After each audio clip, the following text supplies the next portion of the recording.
you know, baiting out some of the aggression that Travis likes to go for to get these kills. We're gonna have to wait and find out as we're kind of getting ready to move into Vertigo as our first map in the series, but we're still just teasing you a little bit. It's like, oh, Yeah. there's the map just for a second. I got excited. I was like, ooh, all right, I can just zone right in there. Oh, wait, oh, okay, we've got it. Okay, well. Damn. Apparently, I just need to get excited again. Second time's the charm. Exactly. And right now, might be the second time the charm for one win as well. Of course, last time over, they weren't quite able to take in Vertigo away. We'll have to see whether or not they can over here. Double set of utility coming up from Nemiga. And they're going to be looking to get some quick control up from Vertigo. But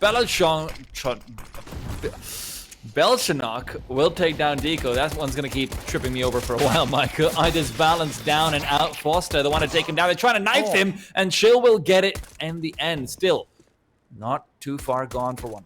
A lot of aggression. It has been a bit of a silent start, but even still, there's another kill picked out there from Glowing, which is another player over towards that A bomb site that has been found, but it's all a ruse. Nemiga are making some moves over towards middle, while Chill's trying to back himself away. There's a lot of open territory that Geo now commands.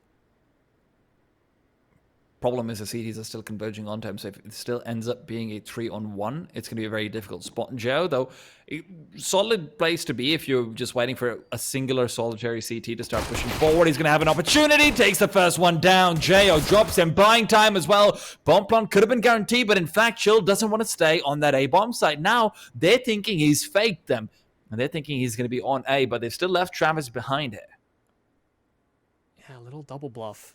It's going to come down a lot to timing here. Travis finally spots him out. Chill on the bomb site. Can't actually secure this plant. He's given them a lot of room to allow this plant to come through because they want to play the 2-on-1. Oh, Chill is just... Oh, brought down immediately. Travis just blocks him out, like you said before. Had been suffering a little bit. Some spots here and there. But despite a chaotic round, it will be coming down in favor of the one-win side. Nemiga looked like they had the clear advantage there for a while, but not quite able to maintain it. Yeah, that's one of the problems, is that when they start deploying all that utility over towards that A site and then they come away with this equal 3-on-3, they're kind of hesitant to progress further because they know one win are all committed towards that A bomb site. So that's where they take some space, they take advantage of the fact that Joe is on this lurk, but it's a little bit too late and it's not enough time for all those players to pull back from that A bomb site in time. So they lost that advantage, and then one win just keep hold of that man up situation that they had the entire way through. Great read and understanding of how to play the advantage there from one win. Nemiga have not waited around, though. You know, as soon as they got that bomb plant, immediate reinvestment into some Galils. And they've got a lot of utility to try and make this one work as well. This is a dangerous buy for one win to go up against. So much for this is going to come down to Glowing over here. He's not got much utility either behind him. Obviously, you have to prioritize the head armor in a round like this one.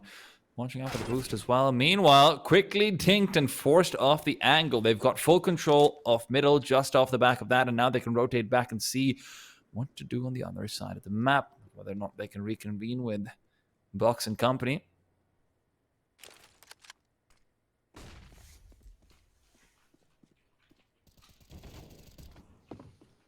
Oh, another pick from Fossadar. Actually converting on a kill. Nemiga unable to do that dirty work earlier on as they move over towards the safe side. Fosso's sticking around for a little too long, though, and Joe's going to be able to hunt him down while Deco does go for the trade. Box as well, closing in on that gap, and Nemiga have sprung into this A site so quick. One win can't get into position fast enough. It's now only Flamey. Thrust against the wall. This is dangerous. Nemiga is so explosive. He's just not stopping at all. Box gets that initial entry, and then he says, you know what, I want to keep on going further and further ahead. Full map control maintained, and he gets a 3K to find them the force by victory. And, I mean, the second you lost mid control was always going to be tough, but after that, with, like you said, explosive is just a perfect word for it. One win would now have to respond with their own force by. Yeah, I wasn't sure if my mind was playing tricks on me for a bit. I was looking at the minimap for a while and going like, wait a second. I was really confused. There's so many dots. Where is everyone? I was genuinely thinking, wait, is this the new ESL HUD? Oh like, how does this work? I was so perplexed. Well, some of our positioning might be a little bit off when we call it out, but Box's aim is always on, apparently. Through the smoke, he says, I've got a silencer now. Come on. It's going to be so annoying as a CT side. Massively. And that's the big advantage that the A1S provides. We've seen, like you said, T sides sometimes actually opting to save it when they have the ability to do so. You know, for economy reasons, but also that spam damage at the start, especially on maps like Vertigo, it's kind of become a staple. Ooh. Bad to worse here for one win. Not only losing the opening fight, but now the follow-up as well. They do have a stack kind of set up on this A bomb site, and that's where Nemiga are going, I guess, but so much utility. Oh, Travis peeks out of ahead. That could have been a big kill to find. Just open up some potential for a flank as well, but that means Glowing, who's trying to follow up and finish off, is then caught up by Belchanok as well. You know what the problem is? His name is a lot like that one NFL general manager that everyone's always like, Bill Belichick, I think is his name. Ah. Yeah, and I keep almost saying Belichick comes in, and then I realize, nope, not the NFL. Yeah, I mean that's. Oh man, I have a similar story about you know, Jalapeno. You know, remember that Swedish roster? Yeah. Every time I think about jalapenos, my brain is just like, no, it's Jalapeno. It's messed me up like long term actually. It's like Michael just goes to a burger joint. He's like, can I have some of those jalapenos, please? Yeah, I was thinking about this today, weirdly enough, because you know, I was trying to get some jalapenos for myself, like jalapeno. Oh my god. I actually remember that. I hated that team so much. Yeah, because it was the other way around when you had to cast them, actually. You were like, exactly. You would think jalapeno. Wait, no, that's not how their name is spelled. Oh, God. I mean, it was them, and then in Dota 1, it was Striggerwigger for the Bloodseeker, which, again, what? That was his name. Striggerwigger. Okay, well. Yeah. STRYGRWYGR. Never understood it. Strange name.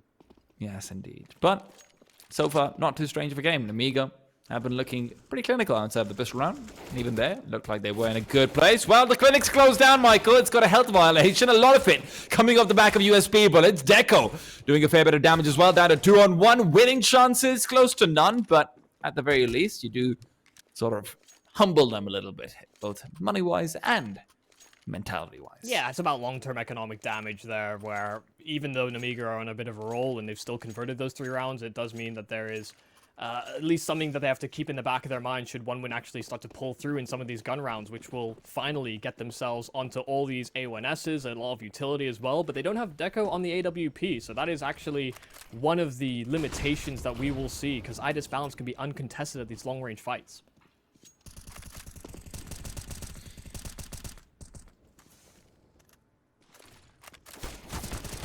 Ooh.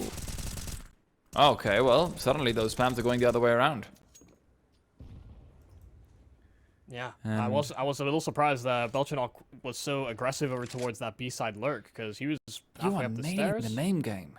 And he just went all the way up. I did practice. I saw Belchanok, and I was like, that's going to be a mouthful.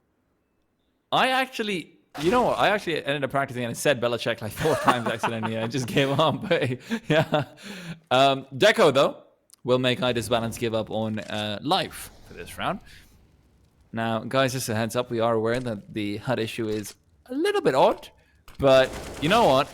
This is where it's an extra level of immersion, because players don't get to figure out what's going on in the Vertigo HUD either, so neither can you. Overall, great round here from one win at the very least, though. Not only finding this B-lurk, but also dealing with some of the sneaky shenanigans that Box is trying to go for. Exactly what we're kind of hoping to see from Box, you know, taking some of these risks and finding opening kills for the squad. Would have maybe liked a player behind him so that if, you know, he did get spammed, there was some kind of trade attempted. But Nemiga a little displaced, I think, by the fact that they lose a kill over at B and A almost back-to-back. Great chance for one win to try and capitalize. They get that AWP in Deco's hands as well, and already a bit of presence in that middle aggression. Nemiga need to be very careful they don't just give this territory for free, because, hey, I mean, Flamey can get those kills if you present them to him. He struggled, actually, the first time they played against each other in this very spot, especially against anti-ecos, but on gun rounds, seemed fine. Michael, I'm actually so impressed with you right now, because I was really struggling for the minimap, and you're like, oh, well, the middle area's got this and this and X and Y, and then like... I mean, we saw them, you know, we glanced at their perspective for a moment. True.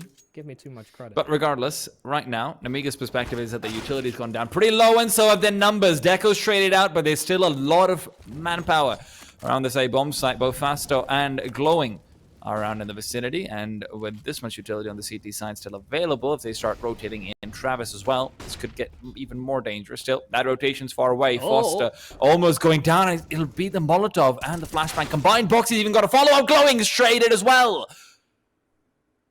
Uh-oh. Seems like a vulnerability already spotted here for the Nemiga squad. Smoke's going to be up enough time for them to actually back themselves away, but they want to fight. Box actually moving forward, and that's information here for Idis Balance. One-on-one. Travis still trapped in an elevator, and Idis Balance isn't going to move a muscle until the time is ticked low enough that he can actually afford to play for it. Flash. Smoke available here for Travis, but the headshot angle, Idis Balance will still find and hit the mark. Nemiga, that burst up through short. One win just get caught sleeping. I mean, the fact that Faster goes down is bad enough, but Box getting a follow-up kill right in that very position. On top of everything, Glowing is in a spot where he's only taking care of Frap. He's not in a comparatively conservative spot like Superbox where you can sort of unpeak afterwards. So when he gets on top of default, he's just a dead man walking. There's no way you get a multi-kill in that position. And hell, when you're that far committed, what else can you even do? That's when, if it ever comes down to a 2v1, that's asking for too much from your one poor B-side anchor. Oh, Balchanok and Boxegg, they've just opened up this round. Again, it's explosions. That will be when Nemiga find all their success. And indeed, it is just Deco all alone trying to save that AWP. Yeah, categorically Nemiga type rounds. This is kind of what we always knew them for. It sometimes looks really unorganized, and I think there is an element to that as well, but if they don't know what you're doing, how can they ever counteract it? I think is a reasonable assessment, because sometimes it does just feel as though they work off spawns, or maybe they feel there's some player initiative that's there saying, hey, I'll get this kill and we'll just roll with it. Because Nemiga, when they do get that ball rolling, it can be a really hard sort of building snowball avalanche that's hard to beat. Now with this, the money for the CT side is also just demolished. Despite the fact that they had a very clean round in the middle, 5 guns kept alive in the gun run, never an easy task. Question is, do they force buy around this or AWP? I wouldn't hate them for it, but at the same time, that also opens things up to Nemiga just running away with this half completely. Yeah, the scariest part is that one win last time they played kept them to 6 rounds, but yeah, now Nemiga are within touching distance of that, and we've barely got this half started, so... Oh, yeah. Something tells me Duster is going to be a little bit different as well. Yeah. That's for sure. And, so far, Deco's not really had as many opportunities to try and use that up to its fullest either. In the previous time these two teams played up against each other, he had a gargantuan 141 rating, despite them losing. So, if you're able to stop him with all of this super aggressive play, then yeah, I mean, it's always going to be a very big part of disabling one win. Seems like a good timing here for Nemiga after they lost that opening kill. Box actually closing that distance. Belchanok getting that opening kill as well, and they've trapped a player in at the generators. Shouldn't be any real issue, only a pistol. Box will deal with it, so it's into this 4-on-3. This bomb can get planted. Yeah, Deco's probably looking to save overhead. The second this play goes down, Deco's going to have to back off, but he's given out sound cues, so let's not forget the chase could very much be on. Unfortunately for Nemiga, their own economy is hardly something to write home about. Unless it's your first ever paycheck. Then you do want to tell your mom about it. Yeah, decent cash. Yeah. Guns are expensive, though. I mean...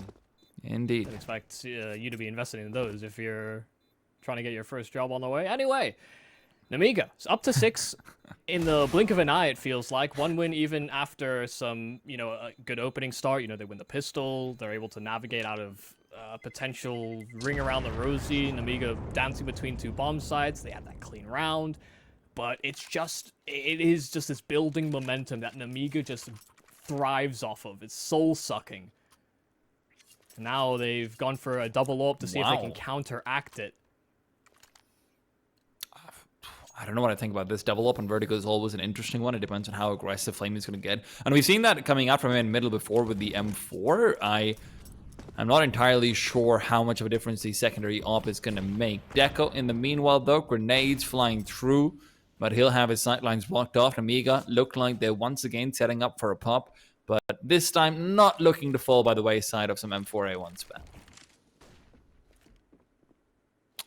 Flamey's already backed off with that second. Yeah, he's just leaving middle open, which is that kind of territory that we've seen Joe already want to move through previously.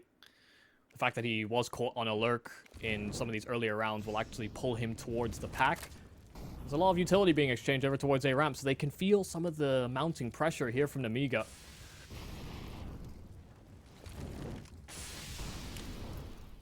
He's being thrown from the sandbags. This does give Deco's position away ever so slightly. If they're keeping track of where these nades are coming from, Joe actually taking a lot of damage from that molly. He could have gone down to some spam from the M4, but it doesn't quite connect, and Deco just taking a significantly more defensive position. Doesn't want to be caught out by the Nemiga pop that has been coming through. Faster, however, he's on the Tower of Babylon. Let's see whether or not it goes a little bit too high up. 40 seconds, though. Nemiga, they might be going back to B, and it's a bold move to go for, especially if Flamey is able to maintain control over mid. They're going to have a very good idea of where this push is going to be coming in from, and now at 30 seconds, I wouldn't be surprised to see some rotations coming fast. That grenade, though, juicy. Rather no. A little too far to the right, but the flash as well is keeping them at bay. They still have no idea whether Nemiga is going to actually convert on this, and now the utility sails. And Flamey has to be careful, but he's caught. Travis, the one to go down. Flamey, while Blind takes out one, moves through. Secondary found. There's not much time, but they've got to get the bomb down. They're sticking the plant. They'll get it done. Boxic is preventing any sort of defense from coming in before the bomb is planted, and now he's just waiting for them to push through. Sees the gun barrel. He knows where the op is. Deco coming in from the side, moving forward. Scopes in. Box is going to have that smoke dissipate. Quick tap to the head, and Belchanot will find them the 7th. Great trading. But Nemiga definitely playing it close. This is one of the dangers that one will face. They go for that double AWP, and that's a kind of position where Flamey, if he has an M4, maybe he gets a bit aggressive towards middle, he holds onto ladder, maybe even attempts a flank to some degree, because that A play actually seems so telegraphed from Nemiga. They were slow working it, throwing all the Molotovs that you'd expect to, and then they cut sound completely, and OneWin had nobody actually pushing for initiative or information so that they could gamble or stack the right bomb site, and then Nemiga to just find that stream of entries to trade successfully. Really good call in the end, but it looked as though that seemed like a last-minute decision there for Nemiga, like, maybe we've made a little too much noise.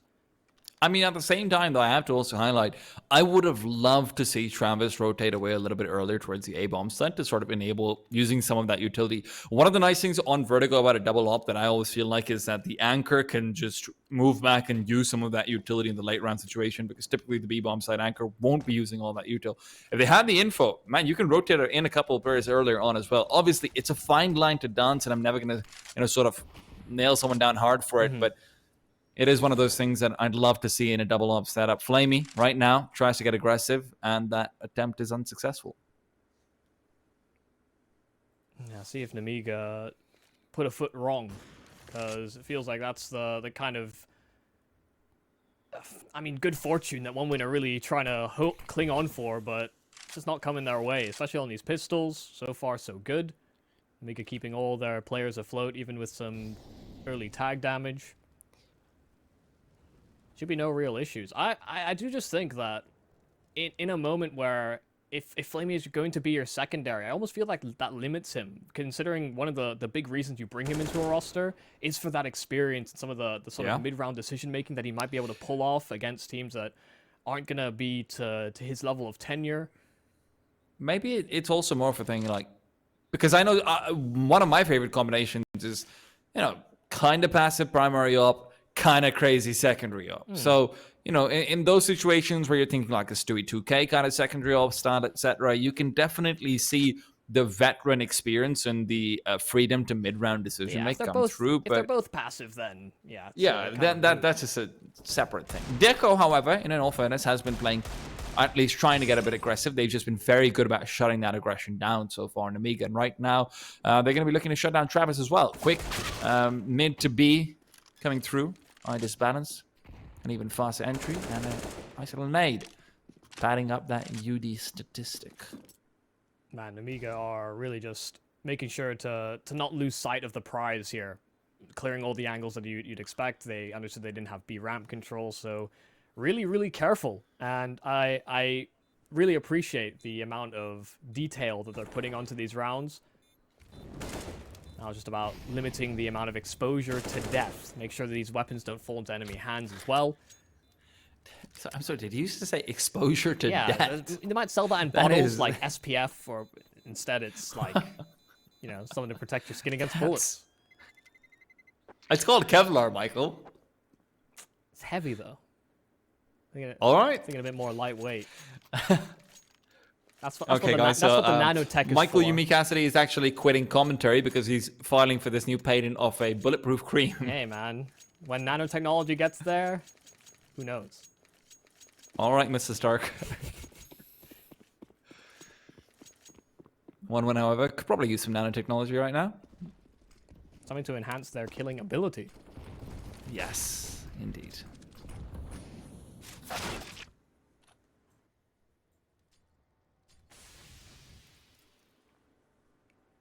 Well, man down.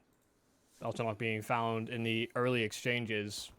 This was a normal default here from Nemiga, and because they're so far spread, actually very limited amount of chances here for them to set up for trades. So they've lost box out as well. So spread. Hoping that they find some of this one-win aggression, because they've been limited in the amount of information that they've been able to gather, especially at the start of some of these rounds. But now that they've got this advantage, just holding on to the territory that they've already fought tooth and nail for, doubling up over towards B while Bomb and Idis balances back, still keeping these A players in check. If he peeks much further, Deco should have him dead to rights. It's all about a bit of a standoff about whether Idis Balance decides to go for much more, and Flamey may actually just take this time to go for that initiative play that I was hoping he made some rounds ago. Still a bit of a standstill. Nemiga waiting for OneWin to make that wrong step. Someone's got to make a move. Someone's got to take control of this round, because I can't imagine this is a long-winded save call here from Nemiga, given that they found themselves in this position so early. Chill's been brought down. They gave enough time for OneWin to set up the flank, and Joe will hit the deck as well. So a lack of doing really much of anything has allowed OneWin to do a whole lot.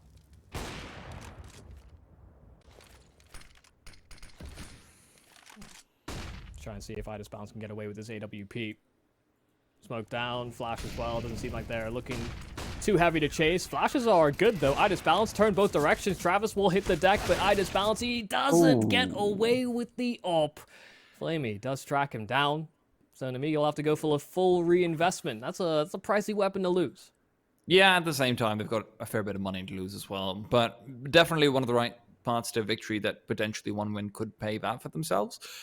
This is where, Michael, I would really, really, really like to see a bit more involvement from Deco. And I say that because, you look at his score and you're saying 9-7, that's not terrible, and you're down 3-8.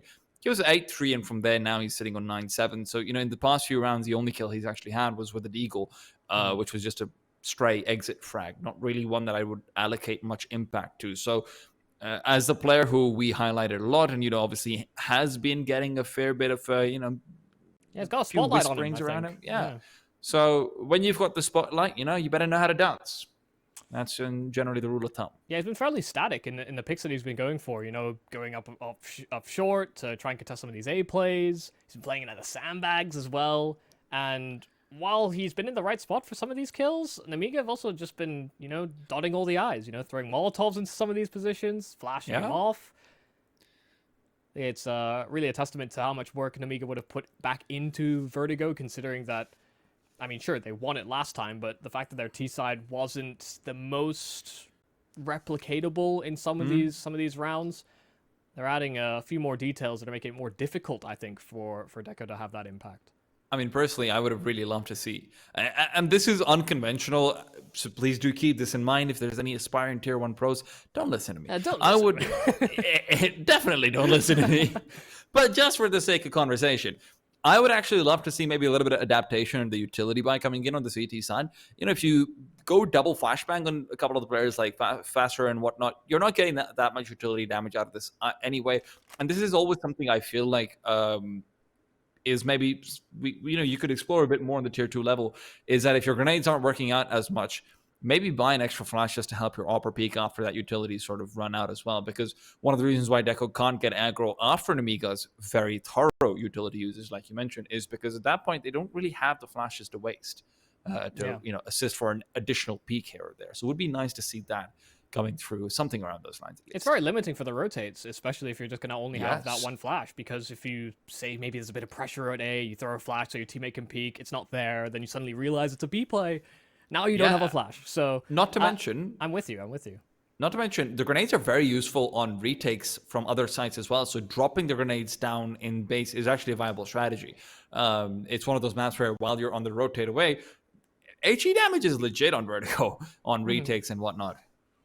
I think it's just one of those things that there is actually less of an excuse. You just have to think about, even if you keep the nades that you have, right?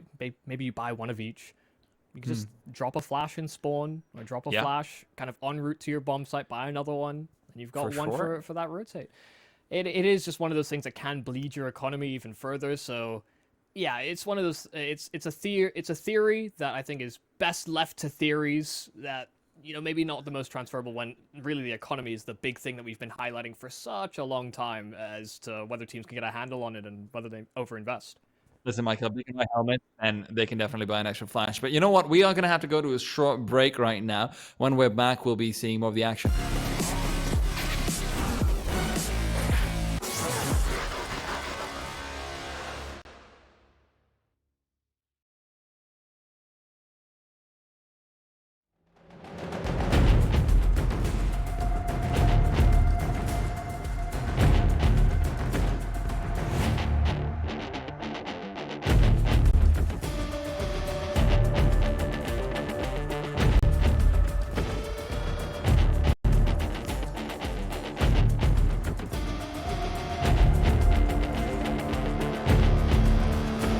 To have a bit more space to talk about. It seemed like a bunch of people dropped out, so it wasn't just one person at a time, That sometimes happens as well. I mean, could be boot camping. I'm not quite sure about that. That'd be pretty interesting to sort of ask if we do get an interview with them later on.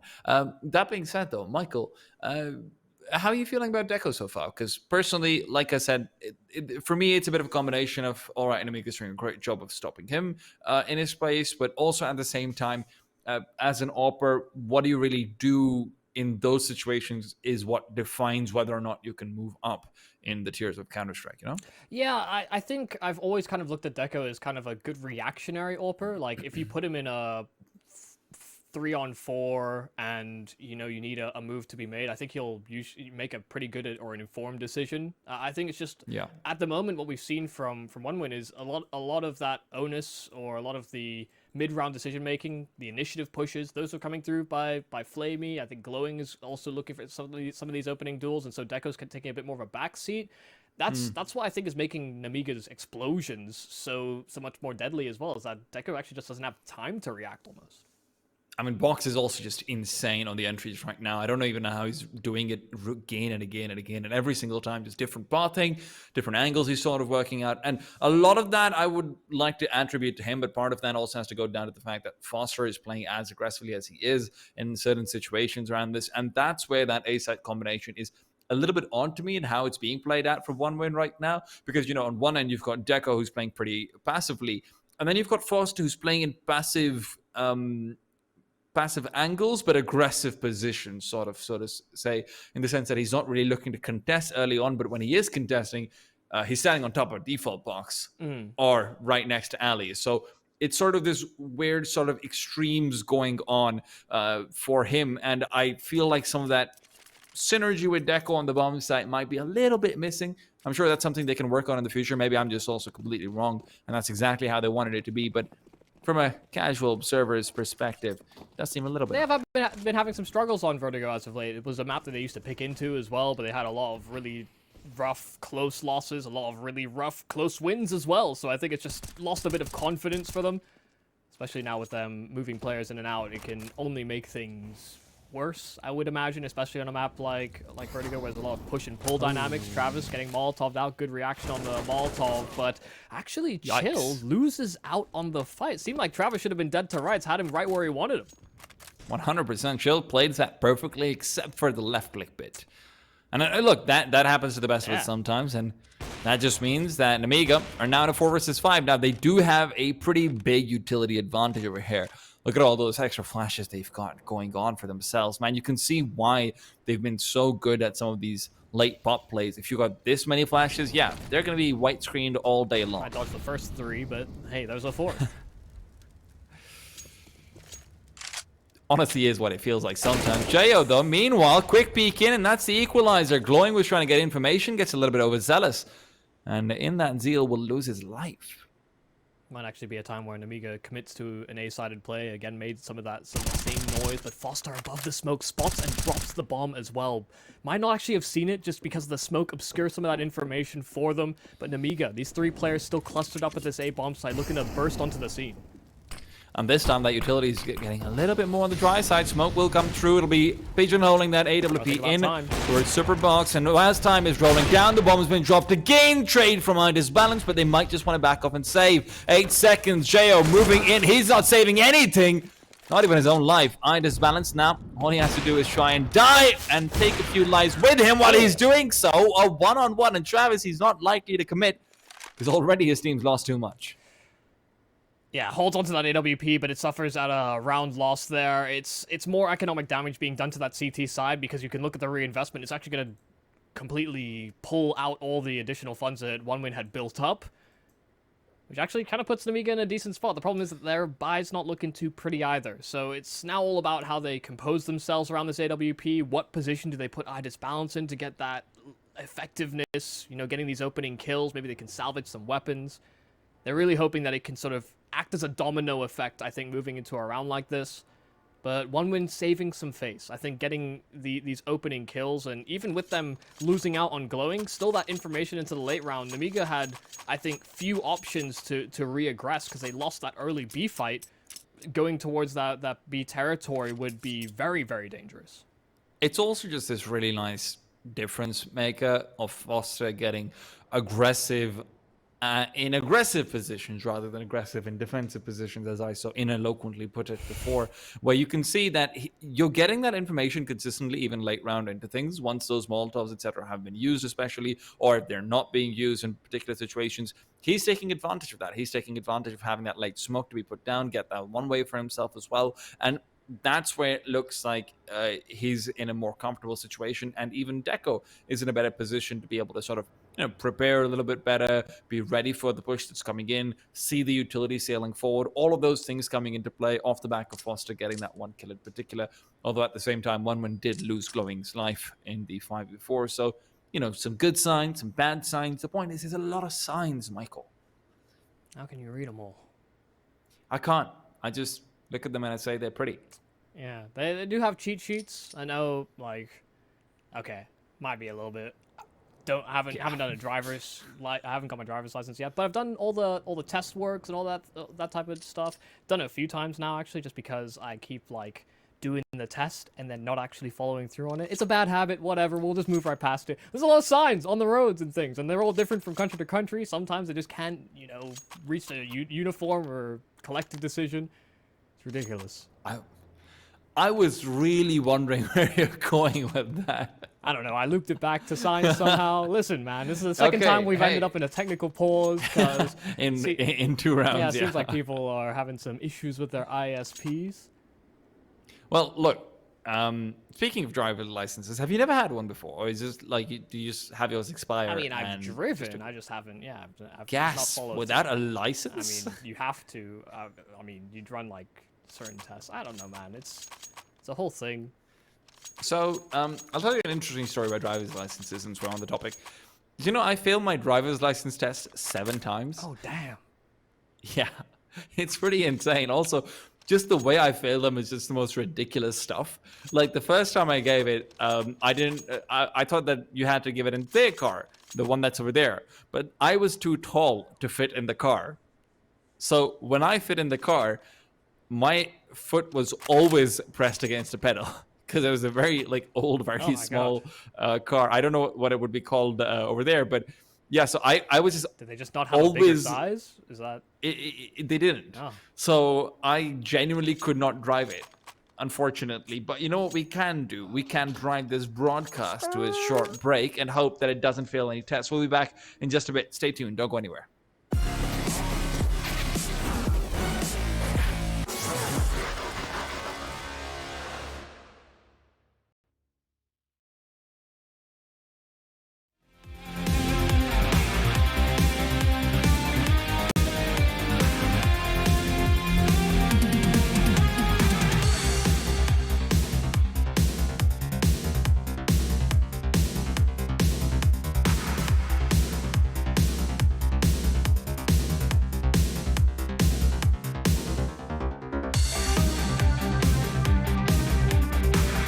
Yeah, I don't know if my confidence level's gone up in you since we had that little discussion. To be honest, like you may have passed in the end, but how many crashes we talking?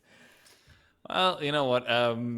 We can have that conversation off screen, I suppose, Yeah. because crashes have also been going on in the server right now. In the previous round, in case you guys have forgotten, Nemiga crashed into Foster and his kill from above a smoke. That's what ended up netting them, well, a couple of extra losses on the score. And at the end of the day, we were just trying to figure out whether or not they would be able to buy going into things or not. The CT side economy of 1-win was also a little bit lambasted. And at the same time, the terrorist side was also saying, wait, didn't we have money? We won like 8 rounds in a row, but that's what happens when there's scrappy rounds, and that's sort of what the situation is right here now. Yeah, I would be a great weatherman. it's just one of those things where I think we're actually moving into a potential turning point because 8 rounds already on the T side for Nemiga, I think is actually kind of job accomplished when we really think about how CT-sided a lot of maps have gone. We talked a lot about how the A1S has changed that, grenade droppages, yada, yada, yada.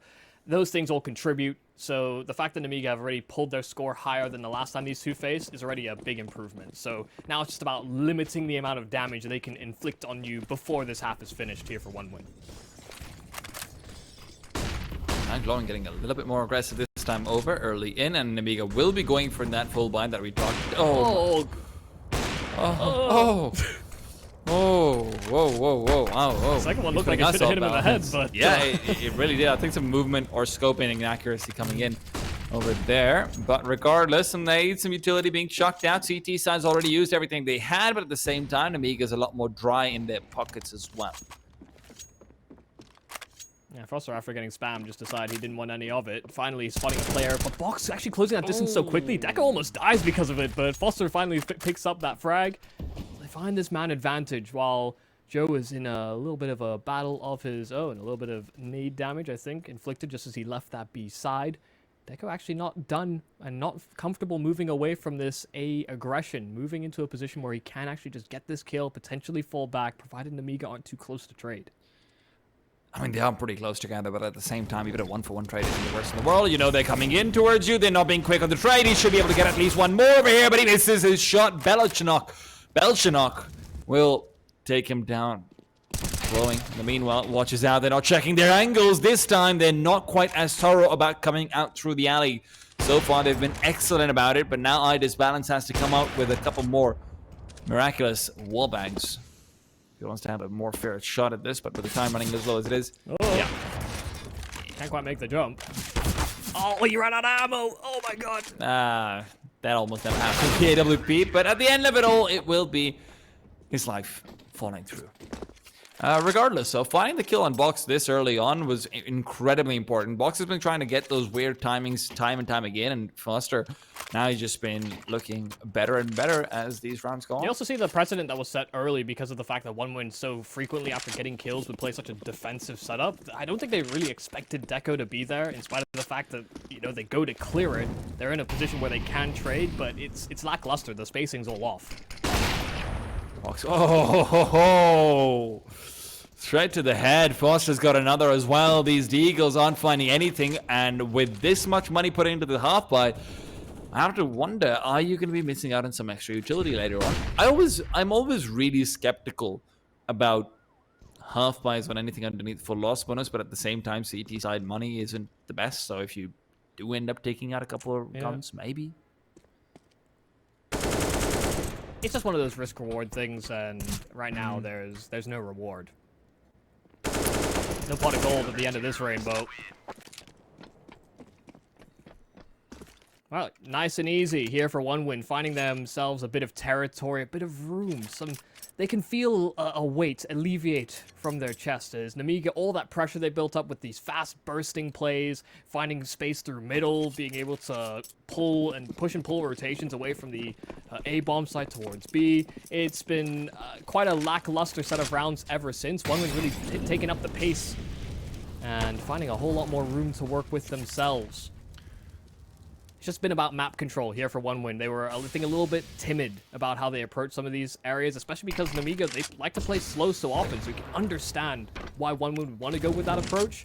Now they're taking the fight to them. Oh, Deco, so aggressive, and he's found a second. Nemiga All of that explosiveness is now working out against them. Box is continually going down early, and now the individual plays, which aren't being accompanied by the entire team, are being punished. Jao, the only player so far to actually find anything, and it doesn't look like he can follow that up with much more. They're watching out for him as he tries to step out of the smoke. Flamey will find him, and Belchanok likely to be the last one to go down. Travis to give him the honors, and with this, we're going to have to go to a break. We'll be back soon with the second half. Stay tuned. Don't go anywhere.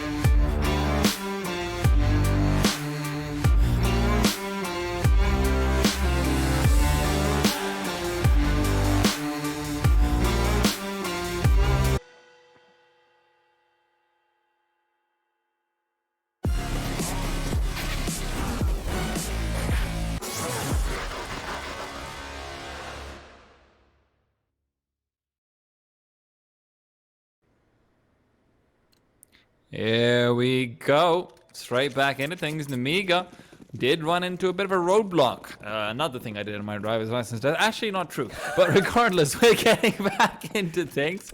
One win's got themselves a fair bit of utility, and right now a fair few problems. Belchanok's been tagging down a few holes into Foster's tires. You have to pay the troll toll, and it's damage onto Foster, who's paid the price.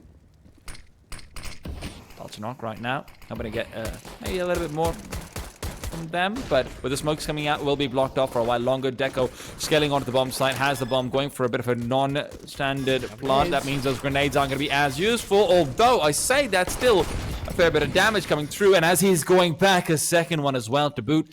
Can they set up this retake though with just a flashback? Yeah, no smoke to get themselves on that bomb, so 5 players just moving in to try and close in on that distance. One win still holding some great positions. Foster, so much pressure from that short position as well. That smoke that's down ramp as well. Belchanok just has to fight, and that bomb cannot get defused. It can't be stuck by Chill with this kit because he knows he's exposed. They're down these numbers. One win still holding their ground and not moving a muscle. It's all on Nemiga to pull that pressure onto this bomb, but Chill, even if he gets these kills, it's already too far gone. Nemiga, the bomb's gonna go off. One win will take it and get themselves tied up to 8.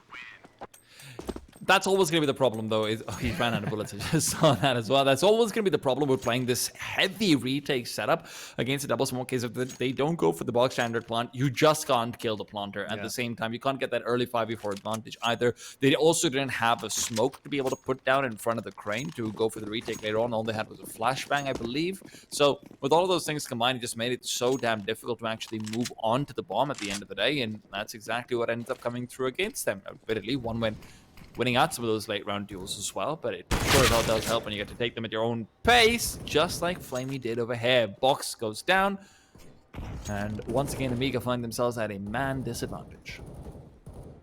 Man, I know it's nobody's real fault, but with how stop-start that first half was, it feels like Nemiga have lost a lot of this special sauce they'd been building for some time from that T side, and now it's sort of pulled over into the second half. One win finding a lot of success. Boost from Nemiga will be good. Get their hands on that weapon or not. Trying to make sure that they don't give up more casualties. Foster's down as well, so equalized just like that, but still no weapons recovered here for the Nemiga squad.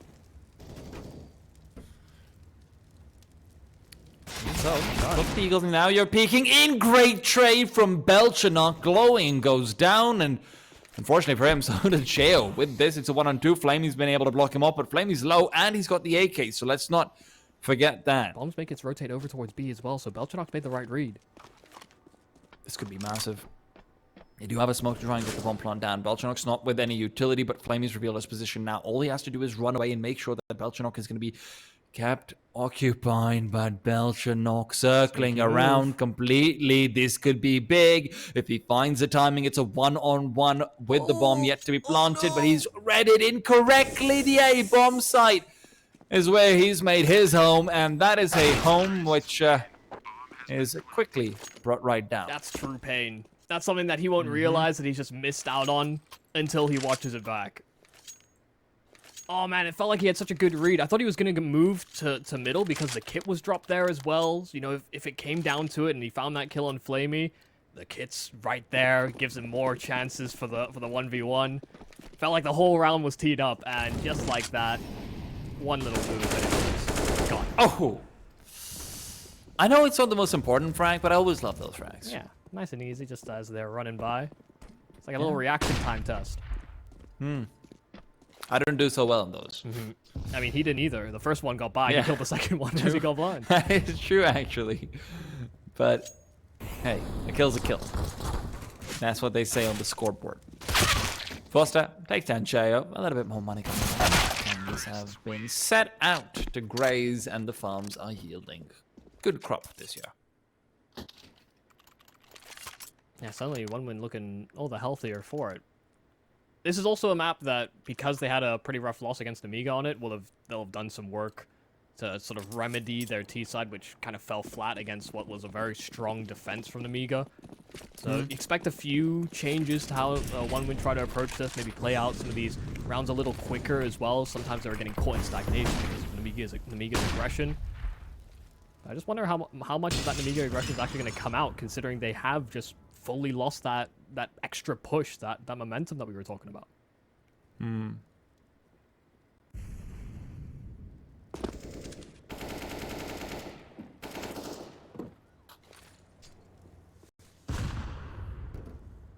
Much slower on the one-win side. They're not even using all that much util right now. All they're doing is just playing it passive and waiting for Nemiga to be the ones to make a move. And their T side was anything. Whoa, that's actually really nice. Yeah, that hurts. Great little combination of that grenade and the wallbang. Didn't have any time to really react. Box and Idis Balance, though, still moving in towards this A bomb side. And Idis Balance, well, I guess the first does move into flames after the fact, but still sticking around and finds Deco as well. That's beautiful. Lots of sound cues given over as well, so they couldn't have been 100% sure about where he was, but Deco was definitely trained on the angle regardless. Idis Balance finding that kill is crucial. Flamey, in the meanwhile, though, after having got that initial kill, will be calling the troops to regroup, and despite Foster's death, this should be a relatively empty B bomb site. The only person nearby enough to contest it is Jo, and he doesn't have any offensive utility either. So if he wants to get involved, it'll have to be the good old-fashioned way. As the smoke goes up, blocks off his vision, Flamey's moving forward, trying to hug it and see whether or not he can find the man. Wants to watch out for the smoke. Jo's pushed in. Jo's got the first, second one taken out. Rather glowing to be the one to take him out. A 1-on-2 where both Idis Balance and Box aren't in the best of positions. Still trying to close in that distance. Idis Balance already low HP. First one plucked out, but glowing. Now it's information. They know exactly where he's positioned, so Box can try and get himself close to the site.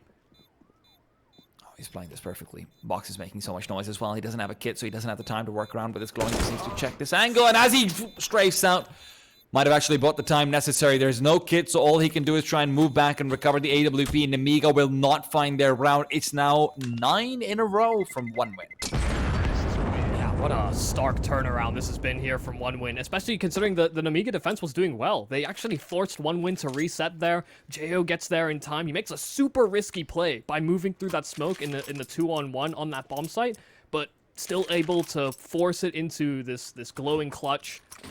But he still thrives. He still finds the kills that he needs to, and that's got to be really heartbreaking there for Nemiga, because they took a big risk and it almost paid off.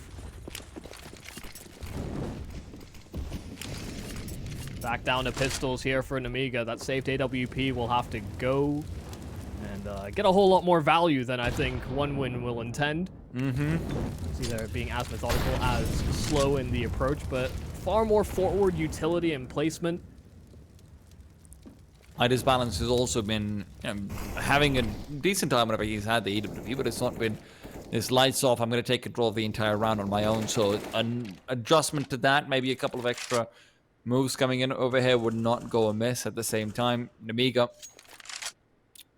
you do want to at least make some sort of wild attempt at this round. You know, giving up 10 in a row is a very big mental setback, especially with the disconnections and this and that. You know, like you said, it's no one's fault, but it does hurt your mental. Just all about how you react to things. Sometimes you just gotta keep on going. Get knocked down, get back up again. The huge. Some classic The tropes. reschedule mantra. 3 players on this A bomb site, and this is where the brunt of 1 win are positioned. 35 seconds, some smokes sailing out, some utility as well. See if they can flush these players out into the open. Setting up for a boost, I think they dropped down, might have given up some sound cues off the back of it as well. They can't find the kill. Deco is low, but not dead. And with that, now so much info given up. Travis will exploit a flashbang forward, but Idis Balance has found the first. He's got a second as well. They can't break onto the bomb site. They tried to rotate away, but they've lost a bomb. 1 win don't have time. This would be such a massive win to pull off. And with 8 seconds, all they have to do is stay alive. Deco and Flamey can't do much. They don't have HP, but Chill's lost a chance. Even so, backs off into a corner. His survival will mean their victory is secured. 1 win. Can't close that one out. Oh, it just seemed like there was some mistiming, some miscommunication about when they wanted to peek off that flash. As they were coming up ramp, they knew that that AWP had to have been saved over. They understood that it was bought into that previous round. Last player standing, didn't have time to defuse that bomb. They knew that AWP was a factor. And still, they went before that flash bloomed. And so the spacing is all off. They're bumping into each other as they're trying to chase down that AWP. And so Idis Balance just has a field day. Going. Now he's on Belchanok. Bonding him, intercepting him. A lot of damage dealt the other way as well, but losing a player this early in when you really have been relying on, these slow, methodical styles of T-Songs, which have been paying off for you, other than, these small mistakes like you mentioned. That might be a sign of desperation. Yeah, we're back in the danger zone. Maybe they found the spark once again. They went around they're not supposed to. That gets into the heads of 1 win. We can psychoanalyze all we want. Yeah, money gets destroyed at the very least. 1 win's economy is going to be gone if they lose this round.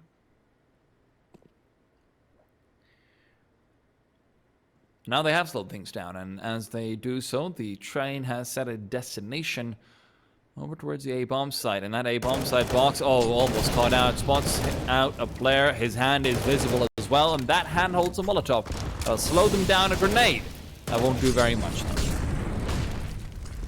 A little off angle there from Boxers, not just get hit by the spam, but now the reposition. Up close and personal. Flash primed as well. They're all blinded up, but not going to find any success from it. Flamey adjusts in time, and Idis Balance now just caught sandwiched between these two smokes. This man's the meat, and he's there to meet your maker. Idis Balance finds that kill, but he is tracked down in the end. It's still 3-on-3 and so much chaos on the site. The bomb was lost and now it's recovered. Foster's going to have to try and stick this. There is no offensive utility. The CTs can't stop this without pushing through the smokes, and Travis has found the first. Chill goes down, Belchanok's without HP, so it all comes up to what Jo can get done in this situation, and Nemiga might genuinely be thinking of saving at this point, despite the fantastic defense put up by Idis Balance. Still have to wait to see. Jo, however, he's still going to be going forward for it. He's not the one with the kit, though. Let's not forget Belchanok's the one who's got that. So they have to find these skills and do so quickly. Belchanok's down. Jo's got another one. Down to a one-on-one, but Deco's getting aggressive. He's out in the open. Jo doesn't have time to pick up the kit and go back to the bomb defuse. So he'll have to recover the AWP. Instead, a valiant attempt, but just not enough. Oh, my Lanta. Another time where Nemiga get the kills they need, but still no kit on the player that's needed.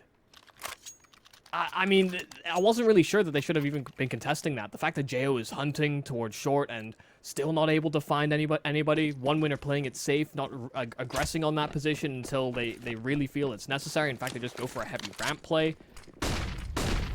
So many times it feels like Nemiga are just that 1 inch that was needed to close in on some of these rounds, but hey man, you just gotta keep track of who's got the utility, who's got that extra kit, extra time to play with. That seems to be eluding.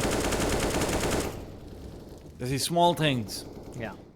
Fine margins so far. And Chill, well, he's not been looking so fine. And that's by quite a margin. Peeks out. Another quick frag found, and well, I mean, maybe I'm just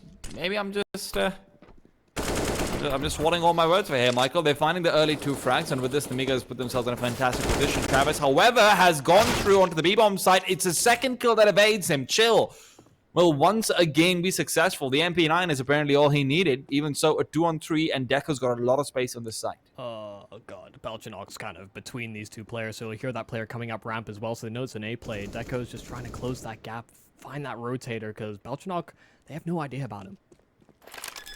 Problem is, as the bomb's implanted, he's going to peek out and stop that immediately. That hidden Viper. But Deco, they're not sure about him either. Deco's got the first, second one could be flicked upon, but Box will win the duel. Fortunately for Nemiga, they are able to adjust in time, but that was definitely a potential 1v1 for one win to find themselves in again. And just as a quick heads up to everyone who's wondering about the kill scores, thinking, Chill can't possibly be 3 and 7 There's no in way. 22 rounds, Yeah. right? We did have a couple of disconnections, unfortunately. That does actually reset the kills. It's something we can't really do much about. But regardless, it's a pretty banging game, so that's what matters at the end of the day. Kills aren't important anyway. Well, not, Yeah. you know, to a crazy degree. It's the rounds that matter. Objective gaming. Absolutely. You say that Some- like as some sort of counterpoint, but it's true. Well, grenade getting shocked out. That could be some... Actually, not that much damage. Thought it would be. Flammy's the only one who really stays long enough to see what's there for lunch, and he's not liking it. Bit too spicy for his taste. Box. Still keeping an eye out. Travis will poke out Belchinok. Yeah, I'm really hoping not, but they've already lost the numbers advantage. They're not recovering guns so far on the T side, but what? Glowing just waltzes in there with the 3K. Apparently, all they need to do is run in and dig them. It's like you can smell the fear resonating from these Nemiga players. As soon as there's a couple of these deagle kills, they start to be a little bit hesitant about how they should peek. Should they peek at all? There's players being a bit more brazen, other players not really peeking alongside them, so they're just running into a flurry of digs, and one winner just happy to take all of those to on a nice little dinner date.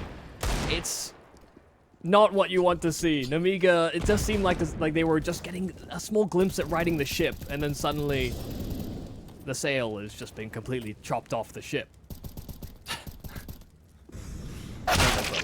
You're thinking of the mast, actually. But regardless, one winner thinking of the win, as they found themselves the early 2 entries as well. Nemiga on the halfway aren't quite able to pull on the same deagle doggle magic toggle that I just realized what I said. That is not what I meant to say at all. My bad. I just think of something that rhymes. I'm not gonna lie, but even so. Oh my god, it's true. Oh. Yeah, that's the wrong, That is a that's the great wrong rhyme, side though, of the internet. just saying. Yeah, Yeah, for sure. Box, however, don't think it's got much to do here, Michael. P2K, maybe the name describes how many kills he gets in this round. Possibly. Still double what he needs to really win it. So, I mean, yeah, the round is over. One win just have to come to that realization themselves. Hey, we ain't heard anything over at B since we killed all those guys. So, go climb the bomb, Foster. Got some extra money for himself as well in the meanwhile, right before Box goes down as well. So you know what? Yeah. Done so in the most efficient manner imaginable. That has to be one of my biggest pet peeves, by the way. Like, by the way, if you're pugging, you're in matchmaker, whatever, you get all these kills, you got the bomb on your back, just get the bomb down, you know? You get some extra money for nothing. All you have to do is, like, not celebrate and jump around, and people are in their own heads. Come on, min-max the hell out of this. Well, so far, Nemiga, they've been getting the minimum out of these past few rounds. We saw them being up 8-2. Now, one win is 14-10 in the favor. Glowing, again, looking to come through with some early entries, and he's found it one more time. It's Foster to cover his back and Box to fall off the back of that cover. It feels like the entire script is flipped. Since the last time these two played on Vertigo, it was all about the CT sides and how well they defended, and now it's these T sides that have been running away with things. Let's move inside of these smokes once again. We saw Idis Balance put himself in a position similar to this before, but a 5-on-3, I think one winner happy to just wait these ones out. Peeking out from behind the smoke, but Deco's watching out for a kill as well. Right off the side of the building. Sorry, buddy. You can't afford rent here. Idis Balance. How many times have we seen this poor guy in a situation like this? So 1-on-5. Him against the world. Oh, no. God. Yeah, definitely some mental coming in over here. 15-10, one win or well on their way to claiming this one. That CS timing and true pain all in one. I think that might have even just been some miscomms and stuff. I'm pretty sure he saw the shadow, but just slightly checked out. Yeah, I don't know. I think when you're about to give up an angle, you do just check out anyway. So yeah, you're right. Oh yeah. Well, it's been a little bit topsy-turvy. Nemiga were looking like they'd found a bit of winning success. Maybe they find a little bit at the end here. One win, they get themselves up to 15, but they lose 2 kills right off the bat. Nemiga with an advantage, but they don't have really the greatest amount of weaponry to contest these bomb sites. We've seen some good stuff on these MP9s so far, in rounds prior, but now it's just all about whether they can pull it in when it really matters. Keep themselves afloat here on Vertigo.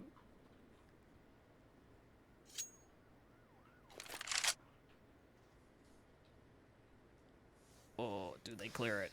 I just balance. It's just the corner. Oh, I just balance.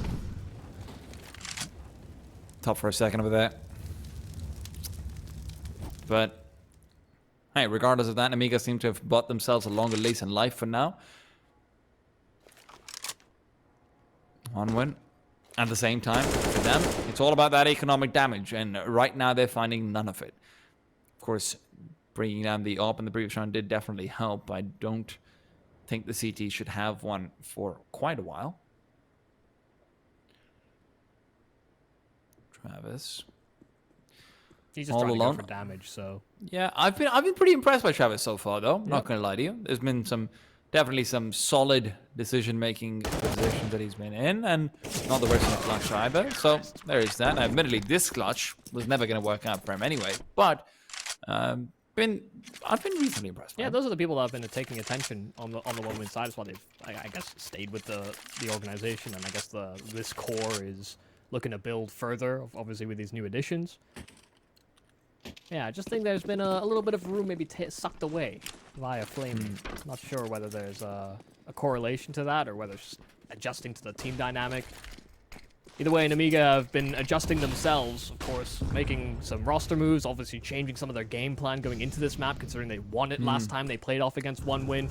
And they had a much better T side, but the CT half hasn't been all too convincing. They get themselves into some really precarious spots. Box is already gone, and that's probably one of your highest impact players on the CT side here for Nemiga, so they really have to pull their socks up.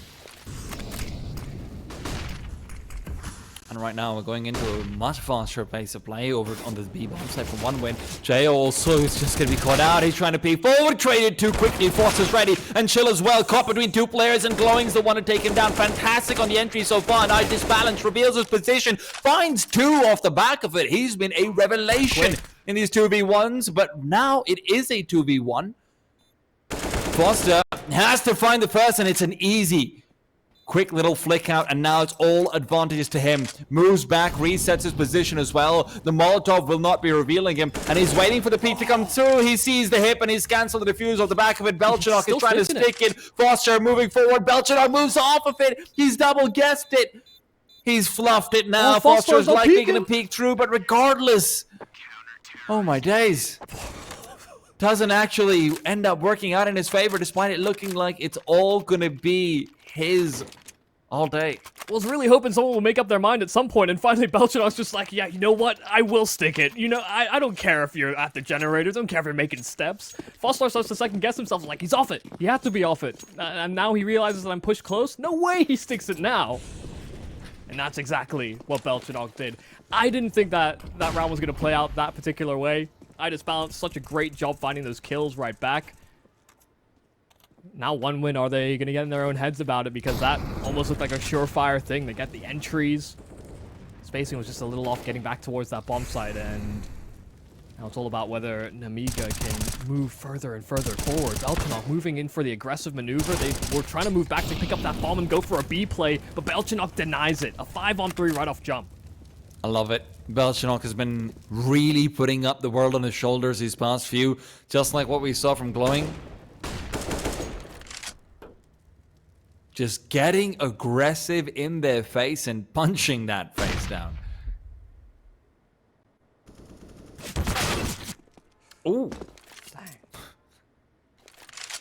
You know, I think, Michael, one of the most satisfying things in Counter-Strike is when you see someone ragdoll out after a headshot. Yeah, they looks made it great. even more glamorous. You know, when they made that update, changing some of the body physics. Now you get some ridiculous stuff where you get shot in the head by a USP, you're going like 50 feet in the air. Well, so far it looked like one win was maybe just a couple of feet away from victory, but those feet are looking mighty hard to actually stretch across. Now, you see their economy down. They've got a single AK that's in Neko's hands as well. How are they going to be looking to make this one work? Yeah. Maybe it's another Deagle win. Oh god, don't put it like that. That could be heartbreaking here for Nemiga. Absolutely. Because this is the time to put the dagger in. Time to secure yourself at least to an overtime.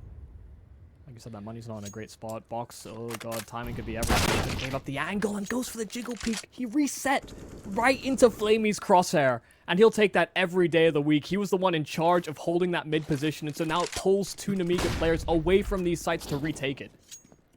Jo at the very least has found Deco, and that's a solitary AK that has been lost as well. So now, if it has to be anything, it has to be a full Deagle affair. It's not something we haven't been able to see from them before, but with glowing out, maybe they've got a little bit more security, a little bit more, a few more sighs of relief. He was, of course, the player running into them with a 3 consecutive 1Ds. Oh, I disbalanced. That's an aggressive angle against the Eagles, and he's trying to go for another one. Foster just wants a kill over here, but all that happened is Belchinox given the space to come through with a flank. Yeah, difference in a round like this is that they actually go and take some territory away from one win. Last time they got caught kind of at the corner of that A territory where after they lose those first 2 players, rotates can't get there in time. But they're playing defensively, but also aggressively enough that they could find some of this information and then fall back to each consecutive angle, make it more and more difficult for one win to actually get any space or pace moving into that A site. So Nemiga doing a lot of things right, learning from their past mistakes. It's about pulling it over the finish line and pushing us into overtime. Oh, these grenades. Glowing is really just somehow managing to circumnavigate around everything except for the bullets of Bucks. That is gonna catch him out. He's been a very key component of their offense, and without him, Belchinox gonna have a much better time as he's put himself in a difficult position, but a 1-for-1's more than he needs. Box has got another as well, and the 3v2 maintained. Chill comes in from the side, and it's 15-15 OT. And we'll be back after a break to see where we go with it.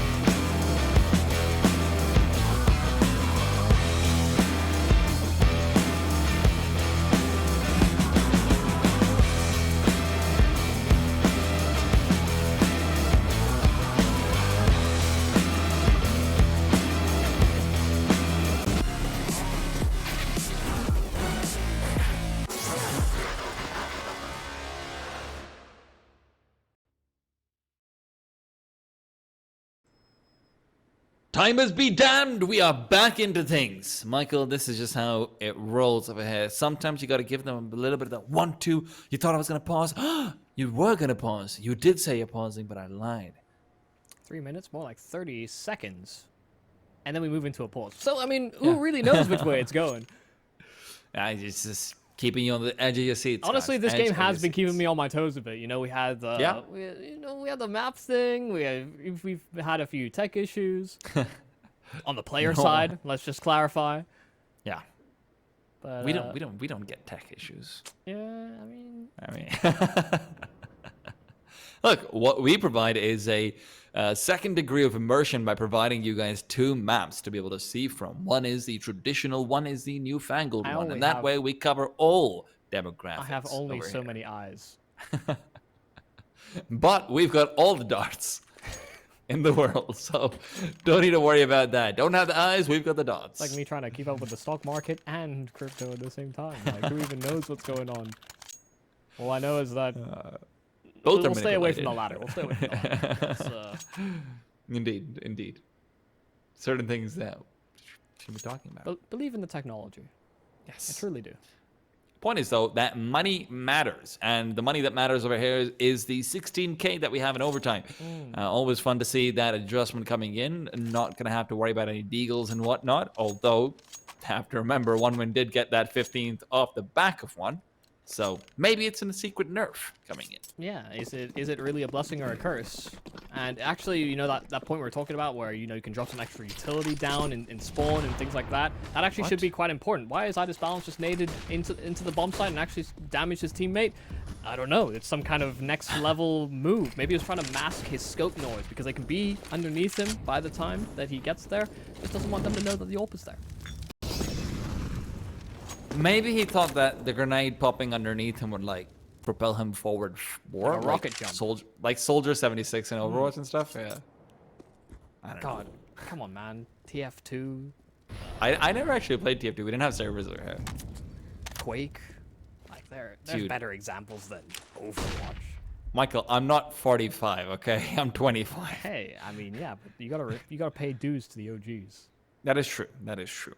Regardless, though, right now, a lot of new players on either one of these teams, and so far they've been doing pretty well for themselves. Box finds Glowing, one of the players that I have really quite enjoyed on the T side in particular. Molotov to be connecting with He's just sitting in it? Belshonot. He's really not been having the most of times with utility in this round. The best part is his teammate smoked underneath him, but because it landed on top of the box, it was still hitting him. So a lot of damage being done onto Nemiga, and actually finding a kill through smoke. Flamey pulling one out miraculously. It's down to equal numbers, and they're trying to rush this plant in. And they don't have any utility to be able to stop that from actually happening. The spam's not going to find him either. Jumping through, Flamey's actually the one whose spam is connecting, despite the M4A1s on the other side. And suddenly, Nemiga find themselves in a very awkward position, very reminiscent of the pistol round that we saw initially, where they weren't able to take it out in the retake as well. This time, obviously, a lot more utility, a lot more weaponry. All the kits, so no fumblings can be had. Nemiga actually a little slow to actually get the ball rolling here. OneWin can just pressure this as soon as they hear that tap on the bomb. Foster gonna be the first one to peek in, but Travis will take it away from him. Flamey as well coming in conjunction, and they just cannot find the kills there from Nemiga. Too slow to retake there from that CT side. They lacked that crucial utility. Even if they had all those kits, all those bodies, OneWin was just sitting behind those smokes waiting for them to go. Yeah, this is where we are... I mean, I'm really left wanting for a little bit more from Box, to be honest, because we saw that incredibly explosive style of play that he was going for, where it seemed like he was finding every timing, going through every smoke necessary, having all the utility to be threaded, but ever since then, he's just been cut down. Now, great flashbang to follow through. Flamey's got that initial pick on Idis Balance, a secondary op, not something you see often on T sides, but you know what? If you get the early pick, why not? Oh, danger there for Belchanock. They almost spam him out, but considering they're already this man down, willing to take a few risks. Belchanock, no. Not like this. Foster turned away from the flash. The AWP right behind him as well. Wasn't phased by it. So it goes Foster from was bad to completely worse. ready. Foster was definitely completely ready for that one to come through. Pretty sure that's why he was even spamming for that initially. Box though now he's trying to get aggressive. Glowing just ducks under his crosshair. Now Chill spotted out the angle, not favoring him. Despite the distance from it, it's just Jayo, and well, he's just gonna have to wait for next round, I suppose, because the 1-on-5, I'm not putting that on his shoulders at any point. Yeah.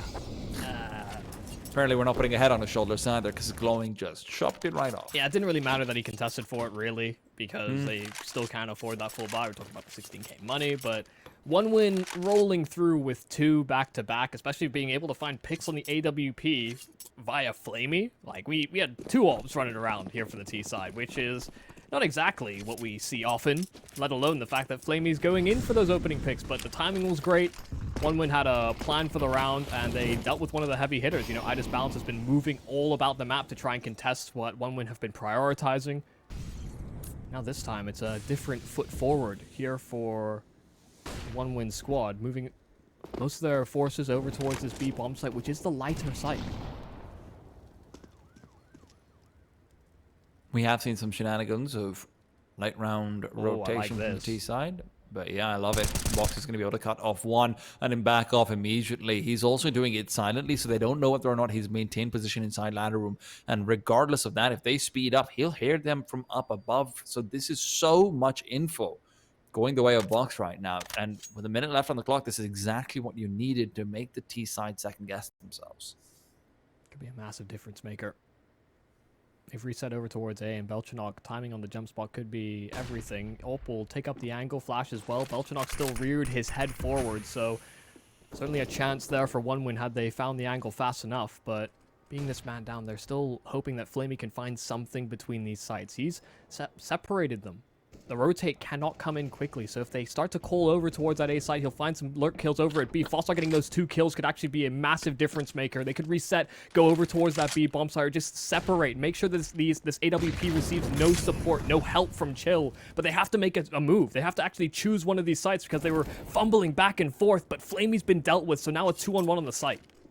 At the same time, Balance will have to rotate away for this. He's the one with all the utility. If he can actually put that Molotov down in time, that'll be massive. Chill's been moved past, but they'll take him down regardless. Molotov goes forward. They're not going to be able to put the bomb down without smoking it off. And fortunately for them, I think they actually picked one up from the side. Not 100% sure about that, though. And Didn't get it down in time.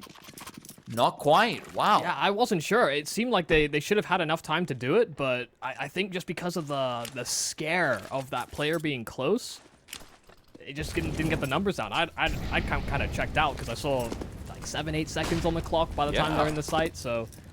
You just assumed, but yeah, that one Molotov, I suppose, is making the big difference. Balance. Going for the Steph Curry. Yeah, it kind of confused me for a moment as well. I was like, why is the timer not changing? Yeah. In fact, why is it just Why zeroed do you mean out? players not ready? Yeah. And these players are ready for anything. But overall, I mean, great lurking play there from Flamey, seeing a lot of impact from him Yeah. in the overtime, not only getting an opening pick with the AWP, but then finding some space, even though they were that man down. That could have been a big turning point for that round in particular, had Flamey been able to, well, just stay alive in that position and separate those two for longer periods of time, because 2-on-1 on the site, you'd expect that the two would come out ahead to some degree. I mean, between Flame and Foster, that round should have definitely swung the way of one win, but at the very end of it, like you said, just that one small fumbling here and there, maybe a bit of time, maybe if they take down Chill a little bit earlier, all of these small little margins. They weren't really sure what to do with Flamey's position in that round, weirdly enough, so it was an awkward spot. Either way, two rounds on that T side is probably more than enough to bring this over the line. We'll see if Nemiga can put up a formidable T side themselves. Started the game off hot, but really simmered down by the end of the half. Okay, this time the op shots rather will not really be connecting. Deco gets to maintain his position for a while longer. Re-smoke as well as the Molotov. This is a lot of utility commitment to make sure that Deco can stay his course. They're really expecting him to be able to get a quick kill off. And I like the adjustment compared to what we saw from him initially. But we also need to see the kill come out after all that utility has been shot forward. Smoke just obscured the vision. Balance may have had a chance at it, but they're still hovering around. Deco, as you said, has been a bit of a pillar towards this A bomb site, but with a shot and a miss and doesn't want to stick around for too much longer. All those smokes are fading. Molotov's going to buy him a little bit more space as well, as Flamey being here. The double op crossfire is always risky. A single flash can force it off, but that single flash is no longer really there for Nemiga. Box is the only one who has one. Everyone else has depleted their utility, and look at what OneWin has managed to do. They've got the utility advantage. They've got positional control. The only thing that can work out for Nemiga in this situation is maybe if Chill can find a kill late round and force some rotations away, or, just anything on those lines, but even that's going to be difficult. One player on B, and they could have had this lurking player get in position in time. Travis getting that opening kill and spotting that bomb. Now the rotates come in heavy here for OneWin. The Molotov as well will slow them. Fantastic timing on that one, and Glowing's followed up with a kill as well. He's able to move past the T-side Molo, but Box takes him down regardless. Time running low. We've seen this position before, but Box is the one to build him out this time. They'll get the bomb run down. It's all Foster, and he got the first kill. Box on the other side has 3 so far. Needs 4, but can't be done. OneWin find their way up to map point. Man, such a flurry, and it's the sides reversed, right? We were talking about that situation being so similar to the dying moments of that first half of the overtime. And now this time there's a small gap around that smoke, so even when you're thinking that Fox might have been able to pull it off, just not privy to that fact, Foster was holding for it. And it's a big-time clutch for him to win. He was a player that, towards the end of 2021, actually played with Nemiga for a little bit. You know, he was in and out of the roster while they were still trying to figure things out. And now he's applying deep-diving daggers in this first map.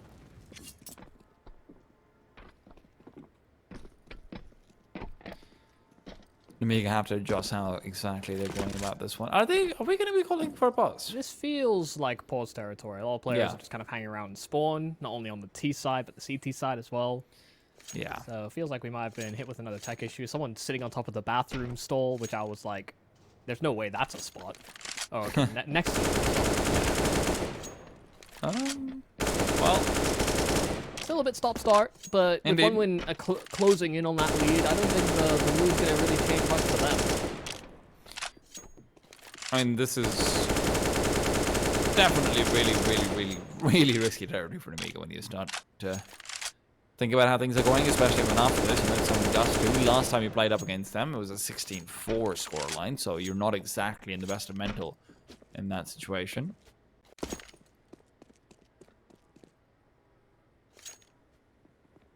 Well, it feels like we always get to this point where we're about to, like, you know, build to a fever pitch, and then sometimes suddenly someone comes in with the panda. Yeah, we're slowing it down again. You know, we go back to driving analogies. We're hitting a lot of speed bumps, which has been kind of the case for Nemiga throughout this entire game. I will say, I don't think this is maybe the most impressive showing from, I think you were talking about Deco earlier. I don't think he's really been as dynamic as you maybe would like, but I think it can be very difficult for AWPers to find that right feeling for how these rounds are playing out. I was kind of talking about how Nemiga, with their burst strategies, were actually just limiting his effectiveness anyway. They're using more utility than the last time they engaged with each other. I will say, I really like the adaptation that they made when they were focusing so much utility on just making sure, okay, you know what, let this guy stay in the corner. That's all we want. Just let him stay there. That's what he wants to play off of. He'll stop them from coming in. We'll use all the utility we need to.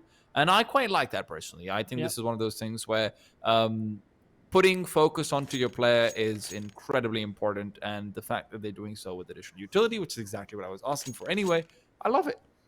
What do you make of Fostar so far? I didn't really know much about him before he really went into the one-win roster. Like, I saw that he stood in with Nemiga at the end of last year, but it wasn't really like it didn't really take my attention because I don't think they were adamant on that roster anyway because of the departure of Lollipop. I mean, put it this way, I can see why his statistics don't look that great on HL TV, because the way he's playing, I'm seeing one of two things. I'm seeing one of either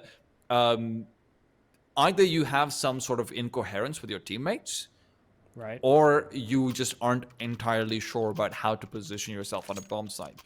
But I love the foundation that he's setting, the fact that he's willing to get aggressive in a lot of these positions, especially on a map like Vertigo.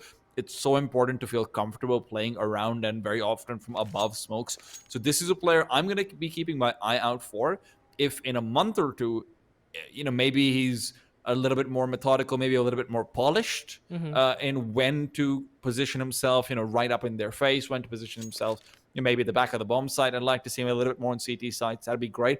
T side, though, that's where he looks way better. You know, where a lot more if it comes down to sort of a train coming through. It's a lot less about what your setup is like, how you're setting up crossfires, etc.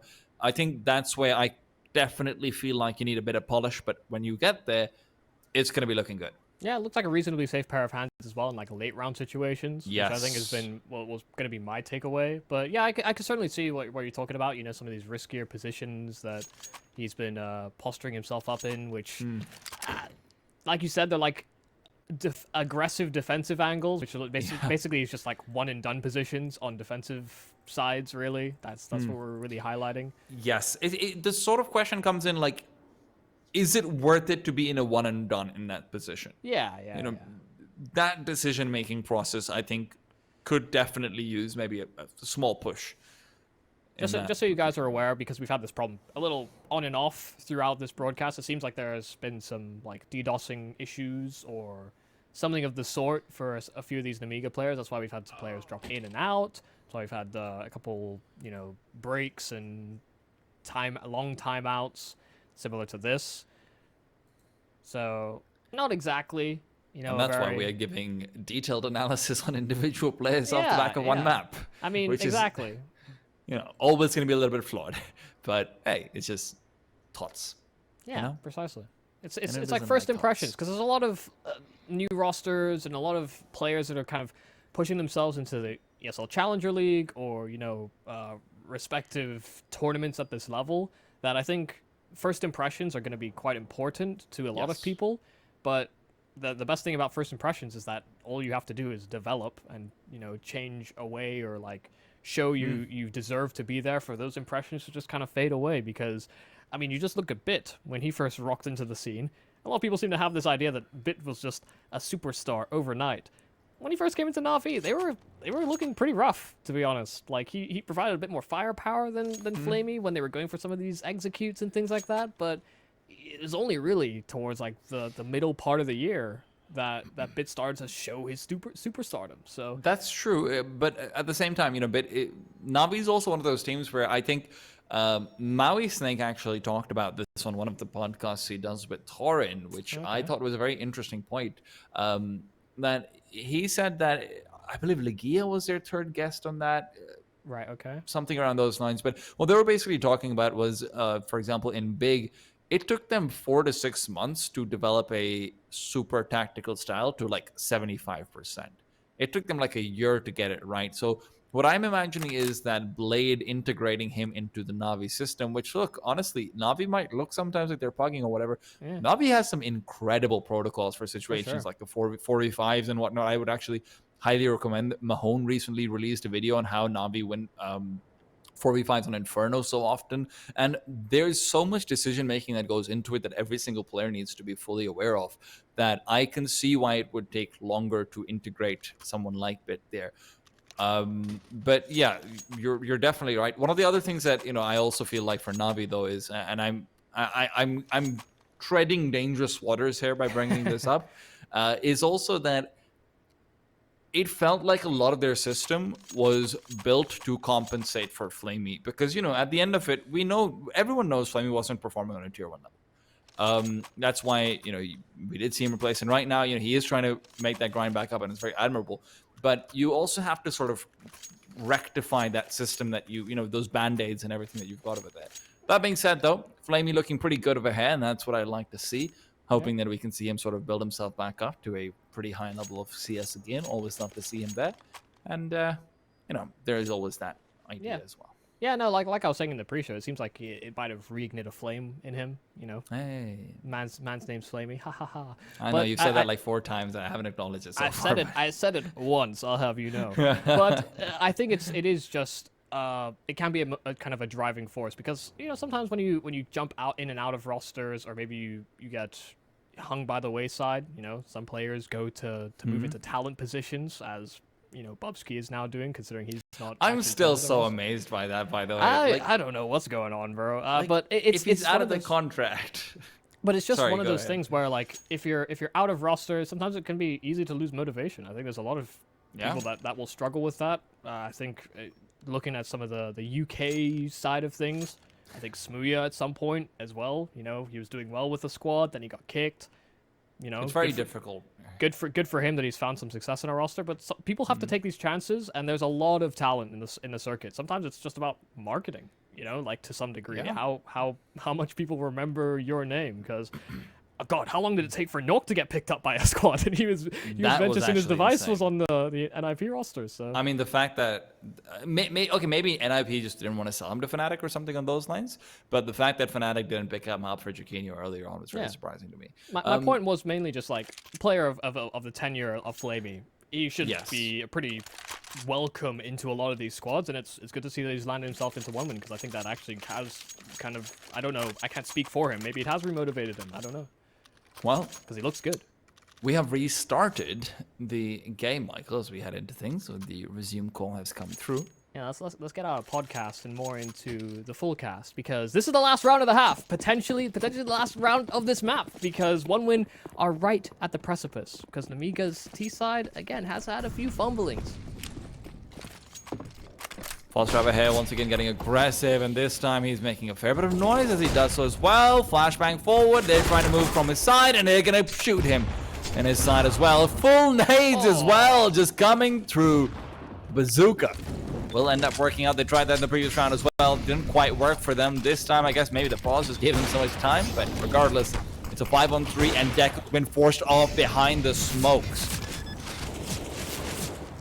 Can come in, but again, they don't have utility to really force that one off and have to wait for these smokes. Deco actually finding this one just before that smoke fades front side of the site, and they're not really giving up this territory for free. Nemiga's still contesting it and playing close. Chill. Right next to the smoke, so the second these players start to move through, they're going to be caught out. The problem is that you've got to double up. You just can't get anything done in this situation. Flamey's so worried, and he's got the dualies on the other side, and they're bright green as well. No way is he holding those in a clutch. But the bomb, it's ticking away. Travis has to make a move. They're just hitting the time. Oh god, a real danger. Flamey, it feels like on this backstab had to have accomplished something, but instead these AWPs just kind of sit by and watch it happen. Nemiga tie things back up again. It's another round of overtime it seems we are destined to face. And in fact, I think you're... Oh. Don't really know what's happened here because I see a round is played out, but also we're still... No, because... The round reset, of course. Yeah, we were 1860, yeah. of course. Yeah. These pesky pauses making me lose the details. I was wondering about that actually, but regardless, now Deco. Okay. It is 18. It is 18. Yeah, it is 1817 now. This is mentally the proper running score. it back. Yeah. Just the way the round reset, it didn't update on the HUD. We're all good. Of course. I see you conspiracy chat.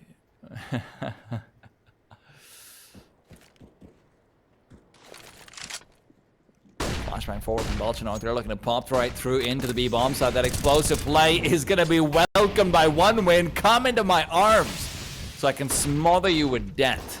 Travis waiting for a little bit more to come his way, but iDisbalance has got an aggressive, taking down his teammate while he waits. 3 players behind that smoke. iDisbalance right on top of the boxes. It's Flamey to return, drops the bomb as well. Looks for another, the backpack spotted, but Deco's the one to dethrone it, and Flamey caught out, double kill from Jo, keeps them in it. Foster has in a realist position, and Jo doesn't have the bomb. Foster knows this, but who's gonna bite? Question is, what's Jo's plan? Could even start pushing through. He's thrown out of smoke. This reveals where he's playing in from. Foster knows it as well. And as he's getting aggressive, Jo's just waiting it out. Foster's got so much patience. Michael, you said it. He's a steady pair of hands in these late rounds. And that steady pair is going to be called to order. Does Jo even consider they might have gone for a flank, or does he just double down? Seems like he's in. Foster has the angle, and he'll deliver right in for one win to take this first map in the series. So close at the end. And with that, we're going to have to go to a break. We'll be back with the second map pretty soon. Don't go anywhere. Stay tuned.